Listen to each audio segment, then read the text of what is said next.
Je suis né dans un atelier familial sur les hauteurs de Valoris. Ma mère était céramiste, mon père était sculpteur, donc j'en fais depuis toujours. Le bois, l'acier, le bronze, tout ce qui peut permettre de s'exprimer de manière artistique. Mon père avait une collection de masques africains, enfin du monde entier, des masques très très présents. Donc le faciès, le visuel a beaucoup d'importance dans mon travail et je travaille principalement des têtes de titans, enfin voilà, il y a plein de choses. Vous en avez une en fond là-dedans, par exemple, ça c'était une maquette.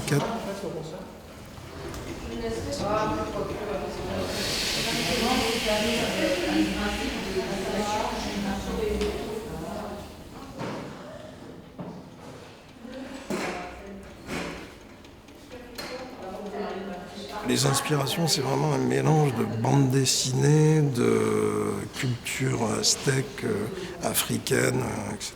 Partout, il y avait, on va dire, une culture assez marquée sur les masques.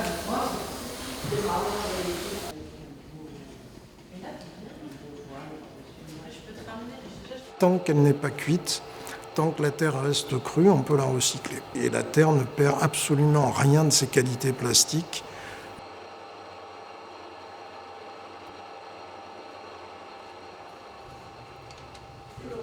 Dans la transmission, pour moi, il y a générosité, c'est-à-dire qu'on a envie de traduire et de transmettre notre savoir-faire.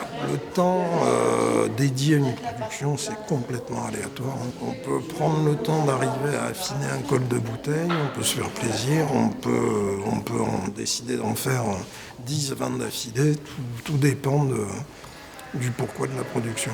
C'est la pédagogie qui s'adapte. D'accord, parce que moi je faisais comme ouverture, je faisais que ça en fait. Ah ouais, parce que tu travailles que le bas, tu vas déstabiliser.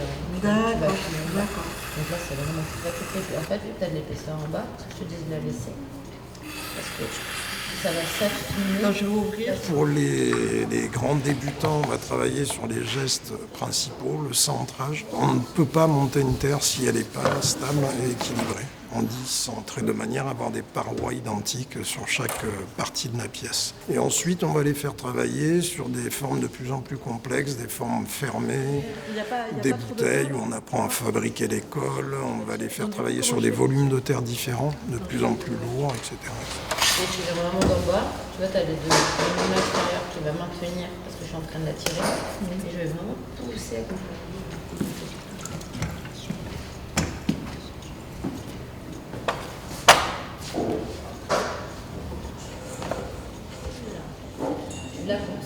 Les pros, on va aller dans un approfondissement des gestes.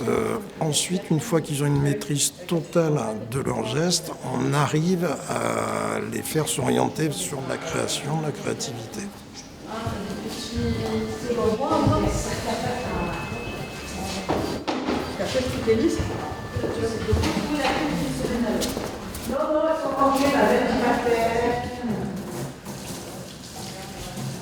Il faut absolument maîtriser ces gestes techniques pour arriver à les développer à sa sauce et à en faire quelque chose d'artistique. Mais c'est une vraie maîtrise technique pour y arriver.